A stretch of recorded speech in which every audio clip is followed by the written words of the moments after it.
vasos eram feitos de que material? Barro, né? Qual é a principal utilidade deles? Água, né? Trazer água que depois ficava reservada nos seus lares, nas suas casas. E é interessante essa comparação que Deus faz, que a nossa vida é um vaso, a nossa vida em Cristo, mostrando que podemos ser extremamente úteis, mas também salientando a fragilidade da nossa vida, quando está fundamentada na nossa capacidade. Então o vaso tem esse paradoxo, né? Extrema utilidade, imprescindível na época, não havia ainda EP, né? Então, necessidade do vaso para você poder ter água na sua casa, elemento essencial da nossa sobrevivência, mas extremamente frágil. Então nós precisamos depender totalmente da força, do poder do Espírito Santo. E na carta de Pedro, ele coloca como que isso pode acontecer. Como é que nós podemos depender, como é que nós podemos ser vaso de bênção. Você quer ser um vaso de bênção? Nós acabamos de cantar, né? Aqui não cabe nem a pergunta se nós queremos ser, nós já declaramos, né? Faz-me vaso de bênção, Senhor, vaso que leva a mensagem de amor, eis-me sumiço para o teu serviço, tudo consagro-te agora a ti, Senhor. Vamos orar? Senhor nosso Deus, nós acabamos de declarar que queremos ser um vaso de extrema utilidade, mas reconhecendo a nossa necessidade de dependência total em relação à tua palavra, à intercessão, à oração, e estarmos inseridos de uma forma integral com a tua igreja. E te suplicamos que no poder do Espírito Santo nós possamos cumprir essa missão de estarmos levando água para a humanidade, começando nossos familiares. Te imploramos mais uma vez pelos nossos vizinhos, por Dracena, pelo Estado de São Paulo, pelo nosso país e por todo o desafio de missões mundiais, pela igreja que está sendo perseguida. Senhor, mais uma vez te colocamos a tua misericórdia, suplicamos a tua sustentação para esses irmãos que estão enfrentando hostilidades. E te agradecemos, Senhor, porque podemos mais uma vez dizer, queremos ser úteis, queremos ser vasos de bênçãos na vida das pessoas, começando dentro da nossa própria casa, nossa família, esposa, esposo, filhos, e queremos, Senhor, te implorar que seja uma total dependência tua, porque só o Espírito Santo pode realizar essa situação, essa realidade nas nossas vidas, e nós oramos e agradecemos, porque temos um nome poderoso, um único nome que tem poder, que é o nome de Jesus. Amém. O fim de todas as coisas está próximo. Portanto, sejam criteriosos, estejam alertas, dediquem-se à oração, sobretudo, amem-se sinceramente uns aos outros, porque o amor perdoa muitíssimos pecados, sejam mutuamente hospitaleiros, sem reclamação, cada um exerça o dom que recebeu para servir aos outros, administrando fielmente a graça de Deus em suas múltiplas formas. Se alguém fala, faça-o como quem transmite a palavra de Deus. Se alguém serve, faça-o com a força que Deus provê, de forma que em todas as coisas Deus seja glorificado, mediante Jesus Cristo, a quem sejam a glória e o poder para todo sempre. Amém. Viva bem, mais uma vez, né? É isso que Deus está colocando, propondo para nós. Viva bem, viva com qualidade, viva para servir, viva para adorar, viva para Deus. É assim que nós imploramos, né? O apóstolo Paulo, ele suplicava a Deus para que o amor fraternal crescesse cada vez mais, em pleno conhecimento e em todo entendimento, a fim de que possais discernir o que é melhor, para que vos torneis puros, irrepreensíveis até o dia de Cristo, plenos do fruto da justiça, fruto este que vem por meio de Jesus Cristo para a glória e louvor de Deus. Então aqui nós vemos o papel fundamental da intercessão que ele fazia pelos irmãos da cidade de Filipos, né? Ali havia se convertido quem? Lídia, né? Lídia, que se tornou um exemplo de dedicação, de disponibilidade para servir aos irmãos, para sustentá-los, os missionários, e um exemplo importante de pessoa que entregou totalmente a sua vida para servir a Deus. E é interessante que esse texto nos dá uma ideia muito importante.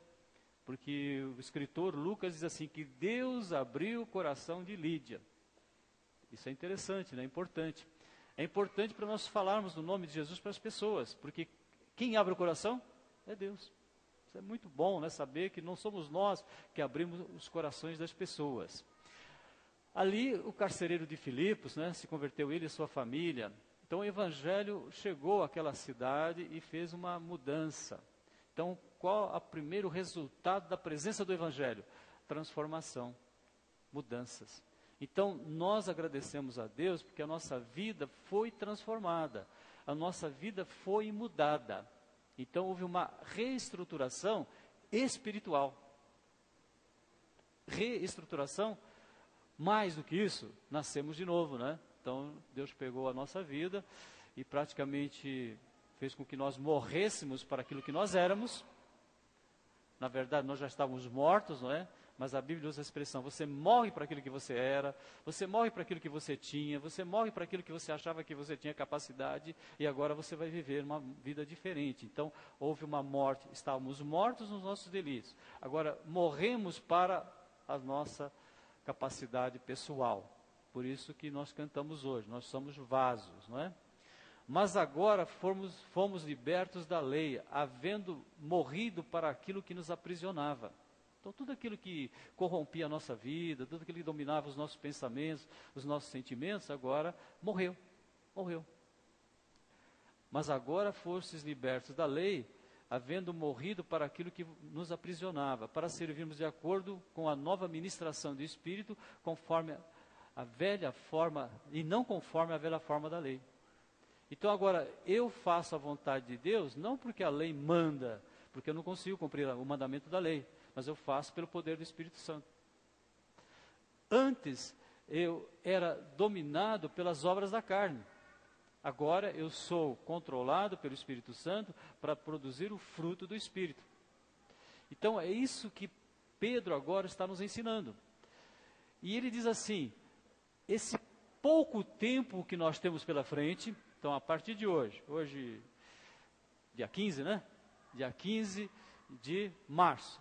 Então, nós temos um período, mais uma etapa da nossa vida, e que é extremamente breve em relação à eternidade. Então, esse tempo que nos resta, não é? Ele diz assim, o fim de todas as coisas está próximo, portanto, sejam criteriosos e estejam alerta. Como é que nós conseguimos ser criteriosos?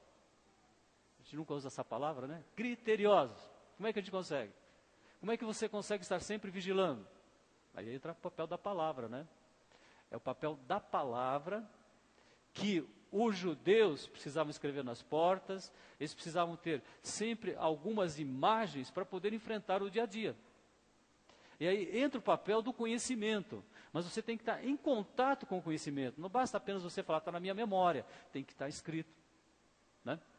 Quando nós copiamos um versículo, o que nós estamos fazendo? Nós estamos nos preparando para estarmos cada dia mais vigilantes, mais alertas. E ele fala então, criteriosos e estejam alerta e dediquem-se à oração. Então, essa é a nova vida que nós vivemos. Não importa se você tem 2, 3 anos, 5 anos, 15, 20 anos, não importa, é muito pouco tempo que nós temos pela frente, então vamos usar esse tempo para o quê? Crescer, em primeiro lugar, na santificação. Sempre reconhecer que nós temos mais algo para vencer. E nós nunca fiquemos contentes com a conquista que já temos, espiritual. E nós possamos cada vez mais ser transformados por essa palavra. Não penso que eu já tenha conquistado, mas tomo a seguinte atitude, esquecendo-me das coisas que para trás ficam e avançando para as que estão diante de mim, prossigo para o alvo que é Jesus. Só o crente tem essa possibilidade. Às vezes você pode falar assim, não, na minha empresa eu quero me reciclar, eu quero ter mais conhecimento, eu quero fazer mais cursos. Só o crente tem uma escola bíblica dominical, irmãos. A única universidade que é disponível para todas as pessoas sem custo algum. E quando nós pensamos no poder transformador que a escola bíblica faz nas nossas vidas, E quando nós falamos escola bíblica dominical, você pode pensar que é alguma coisa que foi criada por seres humanos. Sim, a dominical foi uma coisa instituída por um jornalista lá na Inglaterra, que teve como resultado uma transformação impressionante na vida de crianças, adolescentes e jovens que estavam sendo dominados pelo álcool, que é a nossa realidade.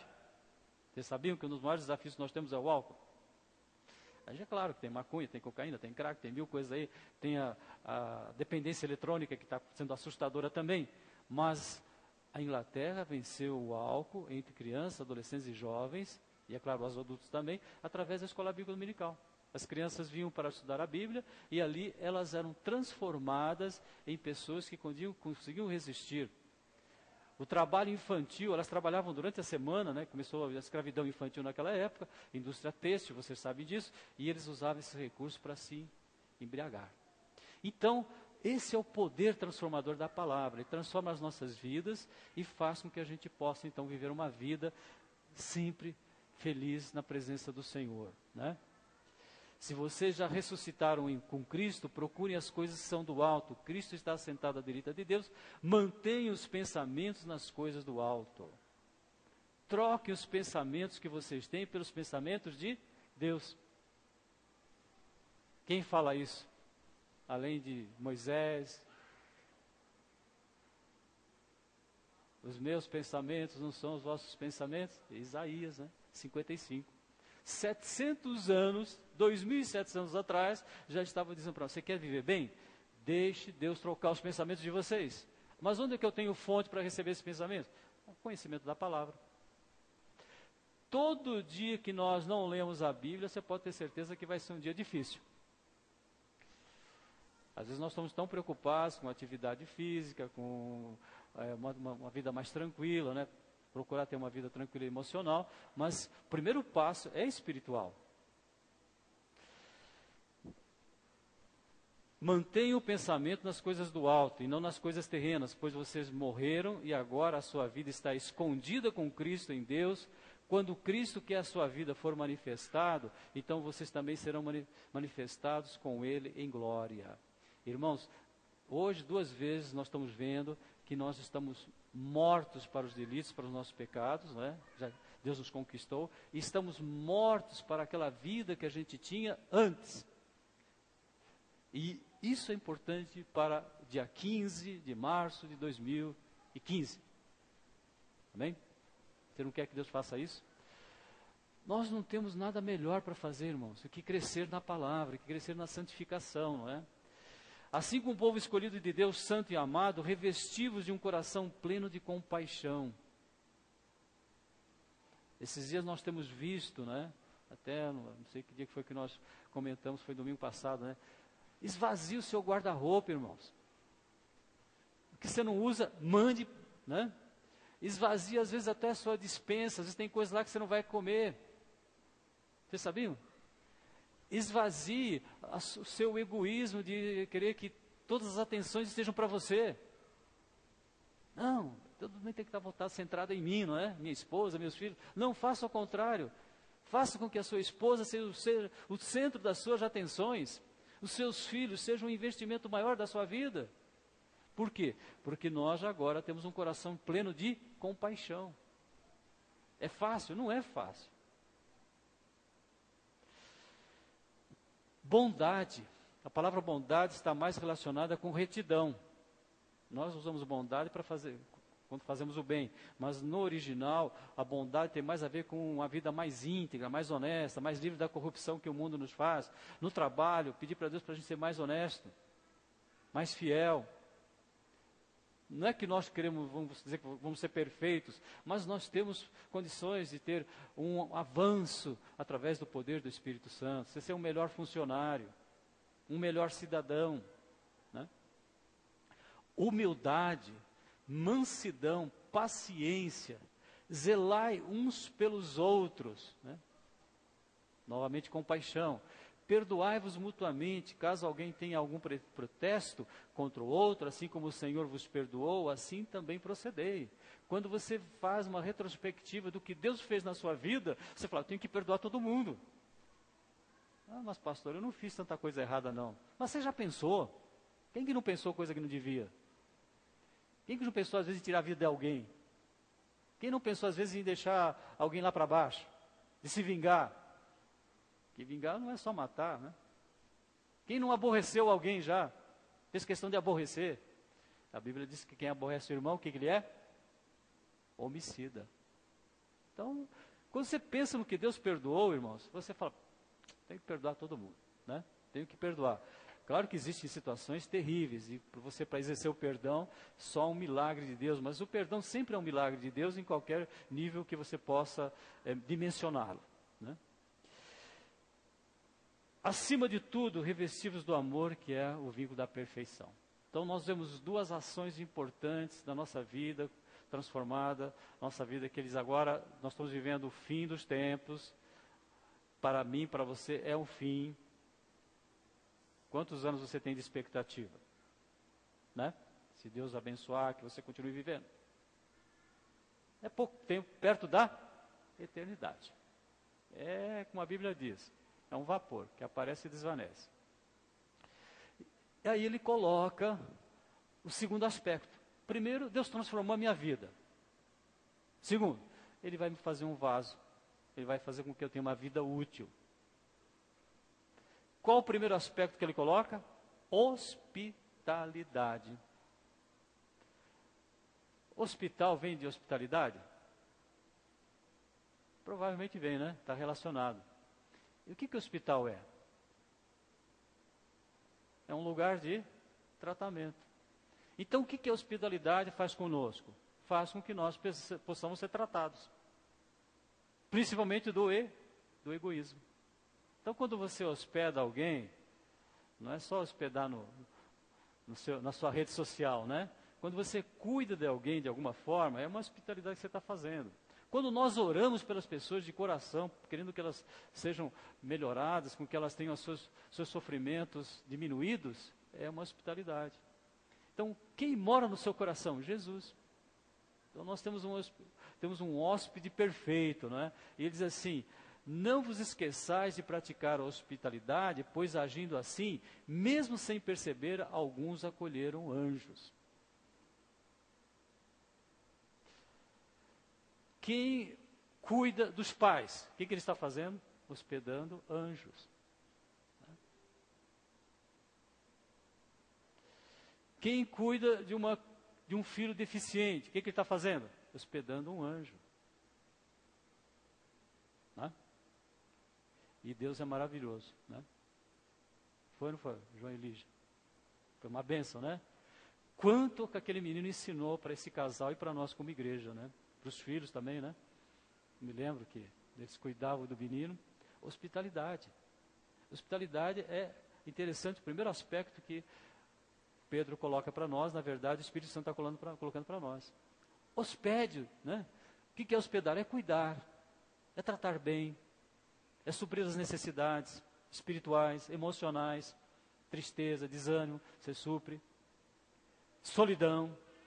Quantas pessoas nós poderíamos ajudar na solidão que elas estão enfrentando? Hospitalidade. Então, vida transformada, o resultado é vida útil, né? E ele fala então exercendo os dons, não é? Cada um de nós, não há ninguém que não tenha dons, todos nós temos alguma coisa para fazer no reino de Deus. A cada um, contudo, é concedida a manifestação do Espírito com a finalidade de que todos sejam beneficiados. Então, o que você recebeu de Deus, a capacidade que você tem, se você tem algum dom na área de ajuda das pessoas, na área de ensino, na área de socorros, na intercessão, na área financeira. Vocês sabiam que existe o dom da liberalidade? E as pessoas que recebem esse dom de Deus, parece que quanto mais elas dão, mais elas recebem de Deus. Dom da liberalidade. Na verdade, todos nós devíamos usar esse dom com muita intensidade. Porque daí, dar-se-vos-á. Boa medida, recalcada, sacudida, transbordante, será colocado no vosso regaço. Eu estou insistindo isso com vocês, que nós precisamos melhorar nesse dom, irmãos. Nós precisamos ser mais liberais. Quando você pensa em liberalidade, a primeira coisa que você está pensando é que você vai ter que pôr a mão no bolso, não é? Vai mexer com dinheiro. Não, tem múltiplas formas de você ser liberal. Pois todos fomos batizados por um só Espírito, a fim de sermos um só corpo, quer judeus, quer gregos, quer escravos, quer livres, e a todos nos foi dado beber de um único Espírito. Ora, vós sois o corpo de Cristo, e cada pessoa entre vós, individualmente, é membro desse corpo. Se nós não cuidamos dos nossos membros, nós não estamos cuidando de nós, porque nós somos um corpo. Existe uma unidade, não apenas estrutural, mas funcional, fisiológica, de funcionamento. Então, quando você não cuida do próximo, você não está cuidando de você. Você está comprometendo o seu corpo. Quando você não é honesto, íntegro com o seu irmão, você está comprometendo você mesmo. Quando você maltrata o seu irmão, você está maltratando você. Quando você ignora teu irmão, você está ignorando você mesmo. Porque você faz parte do corpo. Quando você não cuida bem do seu esposo, você não está cuidando bem de você mesmo. Exercício dos dons é o que o texto nos fala, né? Então nós agradecemos a Deus porque podemos pensar naquilo que Ele diz. Cada um exerce o dom que recebeu para servir os outros, administrando fielmente a graça de Deus em suas múltiplas formas. Se alguém fala, faça-o como quem transmite a palavra de Deus. Se alguém serve, faça-o com a força que Deus provê, de forma que em todas as coisas Deus seja glorificado, porque toda a honra, toda a glória pertence a Ele, porque dele, por Ele e para Ele são todas as coisas. Recebemos dele, é para Ele, né? É por Ele e somos então úteis. Vida transformada, vida útil, vaso de bênçãos no reino de Deus. Senhor nosso Deus e nosso Pai, te agradecemos pela Tua palavra que nos orienta, que vem revestida de força e de poder para transformar os nossos pensamentos, as nossas conclusões pessoais, que muitas vezes são incompatíveis com o amor que Tu derramaste nos nossos corações. Nós sabemos que todos nós recebemos esse amor através do Espírito Santo que nos foi dado, que todo cristão, crente em Jesus Cristo, é batizado no Espírito Santo, portanto ele está inserido, ele faz imerso na pessoa do Espírito Santo. E que nós, pelo poder do Espírito Santo, não resistamos a essa ação benéfica que é para toda a Tua igreja e para todos aqueles que fazem parte da nossa geração, sejam beneficiados, abençoados pela presença de servos Teus que declaram que querem ser vasos, frágeis, mas extremamente úteis no poder do Espírito Santo, no nome de Jesus. Amém.